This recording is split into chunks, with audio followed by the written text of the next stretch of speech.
பேரன்பு கொண்ட பெரியவர்களே, தோழர்களே, தமிழ்நாடு தீண்டாமை ஒழிப்பு முன்னணியின் ஒருங்கிணைப்பில் தமிழகத்தில் பட்டியல் பழங்குடி சமூக மக்களுக்காக போராடக்கூடிய பல்வேறு அமைப்புகள் இணைந்து பட்டியல் சமூக மக்களுடைய கோரிக்கைகளை அரசின் செவிகளுக்கு கொண்டு சேர்ப்பது. எல்லோரும் தேர்தலை திருவிழா என்று சொல்கிறார்கள். நம்மை போன்ற அமைப்புகளுக்கு தேர்தல் என்பதும் ஒரு பெரிய போராட்டம். அந்த வகையில் நமது போராட்டத்தினுடைய ஒரு பகுதியாக அனைத்து அரசியல் கட்சிகளும் தமிழகத்தில் கிட்டத்தட்ட 1/5 பங்காக 20% பட்டியல் பழங்குடி மக்கள் வாழக்கூடிய இந்த தமிழகத்தில் நடக்கக்கூடிய இந்த தேர்தலில் நமது கோரிக்கைகளை வென்றெடுக்கக்கூடிய வகையில் அனைத்து அமைப்புகளும் சேர்ந்து உருவாக்கப்பட்டுள்ள இந்த கோரிக்கை சாசனம் என்பது நீண்ட காலமாக பல்வேறு அரசியல் கட்சிகள் இதேபோல சட்டமன்ற தேர்தல்களில் ஆளும் அரசுகளாக வந்து தீர்க்கப்படாத இந்த பிரச்சனைகளை முன்வைத்து நாம் இந்த சாசனத்தை உருவாக்கி இருக்கின்றோம். இதில் இருக்கக்கூடிய ஒரு பெரும்பகுதி கடந்த சட்டமன்ற தேர்தலிலும் இணைக்கப்பட்ட பகுதியாகத்தான் உள்ளது. நாம் கடந்த வெளியீட்டுக்கு பின்பாக ஒரு 50% கோரிக்கைகள் நிறைவேற்றப்பட்டிருந்தாலும் இன்னும் தீர்க்கப்படாத அந்த கோரிக்கைகளோடு இப்போது நவீனமாக வளர்ந்திருக்கக்கூடிய தீண்டாமை வடிவங்கள், அதற்கு தேவையான சட்டங்கள் அல்லது அதற்கு தேவையான நிதி ஒதுக்கீடுகள் உள்ளிட்ட பல்வேறு அம்சங்களை இணைத்து இந்த கோரிக்கை சாசனத்தை நாம் உருவாக்கியிருக்கின்றோம். கடந்த 10-20 தினங்களுக்கு முன்பாக தமிழகத்தின் தலைநகர் சென்னையில் அனைத்து அமைப்புகளையும் இணைத்த ஆலோசனை கூட்டத்தை நடத்தி அந்த கூட்டத்தில் இந்த கோரிக்கைகள் முழுமை பெற வேண்டும், எந்த விதமான கோரிக்கையும் விடுபட்டு விடக்கூடாது என்ற தன்மையில் கலந்து ஆலோசனை செய்யப்பட்டு அதில் இங்கே பங்கேற்றிருக்கக்கூடிய ஆதித்தமிழர் கட்சி, ஆதித்தமிழர் பேரவை, தமிழ் புலிகள் கட்சி, திராவிடர் தமிழர் கட்சி, இன்னும் பல்வேறு அமைப்புகள் இந்த கோரிக்கை புத்தகத்தை உருவாக்குவதற்கான ஆலோசனை வழங்கியிருக்கிறார்கள். ஆகவே தமிழ்நாடு தீண்டாமை ஒழிப்பு முன்னணியின் ஒருங்கிணைப்பில் அனைத்து அமைப்புகளின் சார்பில் நாம் வெளியிடக்கூடிய இந்த கோரிக்கை சாசனத்தினுடைய கோரிக்கைகள் முழுமையாக வெற்றி பெற வேண்டும். அதற்கான ஏற்பாடுகளை பத்திரிகையாளர் என்ற முறையில் நீங்களும் எங்களுக்கு உதவ வேண்டும் என்று கேட்டு தலைமை ஏற்பதற்கு வாய்ப்பளித்த அமைப்பின் தோழர்கள் அனைவருக்கும் நன்றியை தெரிவித்து இந்த கோரிக்கை சாசனத்தை வெளியிட்டு முன்னணியின் மாநில பொதுச் செயலாளர் அன்பு தோழர் பி. சுகந்தி அவர்கள் பேசுவார்கள். பத்திரிகை நண்பர்கள் அனைவருக்கும் வணக்கம். தமிழ்நாடு தீண்டாமை ஒழிப்பு முன்னணி தமிழகத்திலே தொடர்ந்து பட்டியல் சமூக பழங்குடி மக்களுடைய வாழ்வுரிமைக்கான போராட்டத்தை நடத்தி வருகின்ற ஒரு அமைப்பு. ஒவ்வொரு சட்டமன்ற தேர்தலின் போதும் பட்டியல் சமூக பழங்குடி மக்களுடைய வாழ்வாதாரத்திற்கான கோரிக்கைகளை நாங்கள் கோரிக்கை சாசனமாக வெளியிட்டு தமிழகத்தில் இருக்கின்ற ஒவ்வொரு அரசியல் கட்சிகளுக்கும் நாங்கள் கொடுப்போம். அந்த அடிப்படையில் இந்த முறை எங்களுடைய கோரிக்கை சாசனத்தை நாங்கள் ஒரு குழுவாக தயாரித்து தமிழகத்தில் இருக்கின்ற பல்வேறு ஜனநாயக அமைப்புகள், தலித் அமைப்புகளையும் இணைத்த இந்த கோரிக்கை சாசனத்தை நாங்கள் தயாரித்திருக்கின்றோம். பொதுவாக இந்திய அரசியலமைப்பு சட்டம் பிரிவு 14, 15 ஆகிய சட்ட பிரிவுகள் என்பது இந்தியாவில் வாழ்கின்ற ஒவ்வொருவருக்கும் ஒரு சமத்துவமான நிலையை உருவாக்கி கொடுக்கின்றது. சாதி, மதம், இனம், மொழி என்ற வேறுபாடுகளற்று இந்திய அரசியலமைப்பு சட்டம் சமத்துவமான உரிமைகளை கொடுக்கின்றது. ஆனால் இந்தியாவிலே அந்த சமத்துவ உரிமை அனைவருக்கும் கிடைத்திருக்கின்றதா என்று கேட்டால் இல்லை. அது சாதியின் பெயரால் எந்த அளவிற்கு ஒவ்வொரு உரிமையும் மறுக்கப்படுகின்றது என்பது குறித்து கடந்த காலத்திலே தமிழ்நாடு தீண்டாமை ஒழிப்பு முன்னணி எண்ணற்ற போராட்டங்களை தமிழகத்திலே நாங்கள் நடத்தி இருக்கின்றோம். எங்களுடைய கள போராட்டங்களின் அனுபவத்திலே இன்னும் இந்த அடுத்து ஆட்சிக்கு வருகின்றவர்கள் எத்தகைய கோரிக்கைகளை நிறைவேற்ற வேண்டும் என்பதற்கான அந்த கோரிக்கையை தான் இன்றைக்கு நாங்கள் வெளியிட இருக்கின்றோம். பொதுவாக கல்வி, வேலைவாய்ப்பு, வாழ்வாதாரம், வர்த்தகம் இது போன்ற விஷயங்களில் பட்டியல் சமூக பழங்குடி மக்களுக்கான அவர்களுடைய மக்கள் தொகைக்கு ஏற்றபடி அவர்களுடைய வாழ்நிலைக்கு ஏற்றபடியான ஒதுக்கீட்டை செய்ய வேண்டும் என்பது இந்த கோரிக்கை சாசனத்தில் குறிப்பாக கொடுக்கப்பட்டிருக்கின்றது. அதாவது கல்வி என்பது இந்த சமூகத்தில் ஒரு உரிமையை மீட்பதற்கான முக்கியமான கருவி. அந்த கல்வி என்பது இந்த சமூகத்திலே அனைவருக்கும் சமமாக பகிர்ந்தளிக்கப்படுகின்றதா என்று கேட்டால் நிச்சயமாக இல்லை. கடந்த 5 ஆண்டு காலங்களில் சென்னையில் இருக்கின்ற IIT, IMM போன்ற உயர்கல்வி நிறுவனங்களில் கிட்டத்தட்ட வந்து 13,626 மாணவர்கள் வந்து ட்ராப் அவுட் ஆகியிருக்கிறாங்க. அதாவது அதில் வந்து பெரும்பான்மையானவர்கள் அதாவது எஸ்சி, எஸ்டி, ஓபிசி இவங்க வந்து கிட்டத்தட்ட 13,000க்கு மேற்பட்டவர்கள் ட்ராப் அவுட் ஆகியிருக்காங்க. அதாவது ஒரு 1ஆம் கிளாஸில் போய் சேர்ந்து 5ஆம் கிளாஸ்க்குள்ளே ட்ராப் அவுட் ஆகியிருக்காங்கன்னா அதனுடைய சூழல் வேறு. அவங்க இருக்கிற கிராமப்புறங்களில் என்ன மாதிரியான நிலைமை, அந்த வாய்ப்பு மறுக்கப்படுது. ஆனால் ஐஐடி, ஐஎம்எம் போன்ற நிறுவனங்களில் வந்து பட்டியல் சமூக பழங்குடி மாணவர்கள் போய் சேர்றது அவ்வளோ சாதாரணமான விஷயம் கிடையாது. அது அவர்களுடைய மிகப்பெரிய கனவு. அப்படியான ஒரு சூழ்நிலையில் போனவங்க வந்து கிட்டத்தட்ட 13,000 பேர் வந்து ட்ராப் அவுட் ஆகியிருக்காங்க அப்படின்னு சொன்னால் இதை வந்து தமிழ்நாடு தீண்டாமை ஒழிப்பு முன்னணி சொல்லலை. இந்தியாவினுடைய மனிதவள மேம்பாட்டுத்துறை பாராளுமன்றத்தில் முன்வைத்த அறிக்கையின் ஒரு முக்கியமான அம்சம். இப்படி தான் வந்து ஒடுக்கப்பட்ட சமூக மக்களுக்கான கல்வி என்பது மறுக்கப்படுகின்றது, குறிப்பாக உயர்கல்வி என்பது மறுக்கப்படுகின்றது. எனவே இந்த கல்வியில் நாங்கள் வந்து தீண்டாமை ஒழிப்பு முன்னணி ஒரு ஆய்வை செய்திருக்கிறோம். தமிழகத்தில் கடந்த காலத்தில் ஒரு 441 பள்ளிக்கூடங்களில் ஒரு ஆய்வை மேற்கொண்டிருக்கின்றோம். பள்ளிக்கூடங்களில் எப்படி சாதிய அடையாளங்களுடன் மாணவர்கள் வருகின்றார்கள், சாதிய உணர்வு மேலோங்கி எப்படி இருக்கின்றது என்பது குறித்து நாங்கள் செய்த ஆய்வு இந்த அறிக்கையில் வந்து வெளியிட்டிருக்கிறோம். அதாவது பல பள்ளிக்கூடங்களில் இன்றைக்கும் 2 வரிசைகளில் பட்டியல் சமூக மாணவர்கள் ஒரு வரிசையில், மற்ற மாணவர்கள் ஒரு வரிசையில் நின்று சத்துணவு வாங்குகின்ற பள்ளிக்கூடங்கள் இன்றைக்கும் இருக்கின்றது. தலித் மாணவர்கள் கழிவறைகளை சுத்தம் செய்கின்ற வேலையை செய்கின்ற பள்ளிக்கூடங்கள் இருக்கின்றது. இந்த ஆய்வறிக்கையின் மூலமாக நாங்கள் அடுத்து வருகின்ற ஆட்சிக்கு வருகின்ற அரசியல் கட்சிகளுக்கு நாங்கள் சொல்லிக்கொள்வது என்ன என்று கேட்டால், பள்ளிக்கூடங்களில் இது போன்ற பாகுபாடுகளை அறவே ஒழிப்பதற்கான பல்வேறு ஆலோசனைகளை நாங்கள் இதில் சொல்லியிருக்கிறோம். அதை அடுத்து வருகின்ற அரசு நிறைவேற்ற வேண்டும். அரசியல் கட்சிகள் அதை கவனத்தில் கொள்ள வேண்டும். பாடத்திட்டமாக இருந்தாலும் சரி, அல்லது சமத்துவத்திற்கான ஒரு குழுவை ஒவ்வொரு பள்ளிக்கூடங்களிலேயும் உருவாக்குவதற்கான ஏற்பாடுகளாக இருந்தாலும் சரி, அத்தகைய ஆலோசனைகளை நாங்கள் இதில் கொடுத்திருக்கின்றோம். அந்த கோரிக்கையை அடுத்து வருகின்ற கட்சிகள் வந்து நிறைவேற்ற வேண்டும் என்பதை நாங்கள் வந்து சொல்லிக்கொள்ள விரும்புகிறோம்.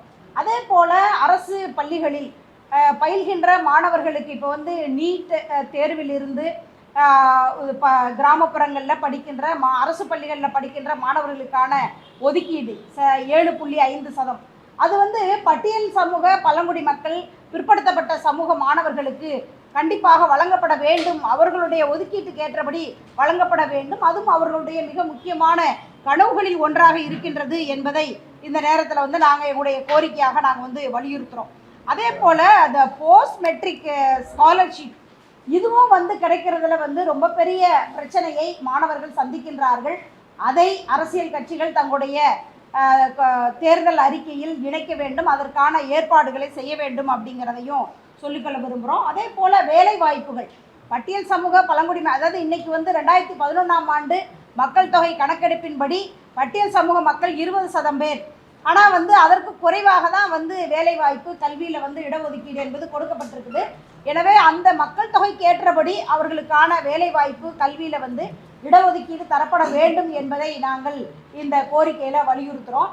அதே போல் கடந்த காலத்தில் துணை திட்டத்தை மிகச் சரியாக பயன்படுத்துவதற்கான ஒரு சிறப்பு சட்டம் வேண்டும் என்று நாங்கள் தொடர்ந்து போராட்டத்தை நடத்தினோம். அந்த அடிப்படையில் கடந்த கால திராவிட முன்னேற்ற கழக அரசு அதற்கான ஒரு சிறப்பு சட்டத்தை கொண்டு வந்திருக்கின்றார்கள். அதை நாங்கள் வரவேற்கிறோம். ஆனால் அதே நேரத்தில் அந்த சட்டம் முறையாக அமுல்படுத்தப்பட வேண்டும். இப்போ வந்து அதற்கென்று ஒதுக்கப்படுகின்ற நிதி மிகச் சரியாக அவர்களுக்கு போய் சேருகின்றதா என்றால் அது ஒரு மிகப்பெரிய கேள்விக்குறி. எனவே அது அவர்களுக்கு உரிய விதத்தில் போய் சேரணும். அதே போல் இந்த நிதி வேறு நலத்திட்டங்களுக்கு மடைமாற்றம் செய்யப்படக்கூடாது என்பதை நாங்கள் வந்து கோரிக்கையாக இதில் வந்து முன் வச்சிருக்கிறோம் அப்படிங்கிறது தான். அதே போல் சாதிய ஆணவ படுகொலைகள் கடந்த காலத்தில் வந்து இந்தியா முழுவதிலும் சாதிய ஆணவ படுகொலைகள் அதிகமாக நடந்திருக்கின்றது. தமிழகத்திலும் இது தமிழகமா என்று கேட்கின்ற அளவிற்கு சாதிய ஆணவ படுகொலைகள் நடந்திருக்கின்றது. எனவே அதை தடுப்பதற்கு சிறப்பு சட்டம் வேண்டும் என்ற கோரிக்கையை நாங்கள் வலியுறுத்தினோம். எங்களுடைய தொடர் போராட்டத்தின் விளைவாக தமிழக அரசாங்கம் வந்து ஒரு ஆணையத்தை நியமித்திருக்கின்றது. அதற்கு நாங்கள் வரவேற்பை தெரிவித்துக் கொள்கின்றோம். ஓய்வு பெற்ற நீதிபதி பாஷா அவர்களுடைய தலைமையிலே ஒரு ஆணையத்தை உருவாக்கி அந்த ஆணையத்தின் மூலமாக ஒரு சிறப்பு சட்டம் கொண்டு வருவதற்கான ஏற்பாட்டை அவர்கள் வந்து செய்வதாக அறிவித்து இன்னைக்கு பாஷா ஆணையத்திடம் தீண்டாமை ஒழிப்பு முன்னணி, பல்வேறு அமைப்புகள், பல்வேறு அரசியல் கட்சிகள் ஆலோசனைகளை கொடுத்து கொண்டே இருக்கின்றோம். அடுத்து ஆட்சிக்கு வருகின்ற எந்த அரசாக இருந்தாலும் சரி, இந்த சாதிய ஆணவ படுகொலைகளை தடுப்பதற்கு சிறப்பு சட்டத்தை அவர்கள் கொண்டு வர வேண்டும் என்ற முக்கியமான கோரிக்கையை நாங்கள் இதன் மூலமாக முன்வைக்கிறோம். அதே போல சாதி மறுப்பு திருமணம் செய்து கொள்கின்றவர்களை ஊக்கப்படுத்துவது. ஒன்று, பாதுகாப்பு இல்லை. நாங்கள் தீண்டாமை ஒழிப்பு முன்னணி 2016 நீதிமன்றத்தில் தொடுத்த வழக்கின் அடிப்படையில் சென்னை உயர்நீதிமன்றம் ஒரு உத்தரவை பிறப்பித்திருக்கின்றது. ஒவ்வொரு மாவட்டத்திலும் ஒரு ஸ்பெஷல் செல் உருவாக்கப்பட வேண்டும் என்று சொல்லி நீதிபதி ராமசுப்ரமணியம் ஒரு உத்தரவு பிறப்பிச்சிருக்கிறார்.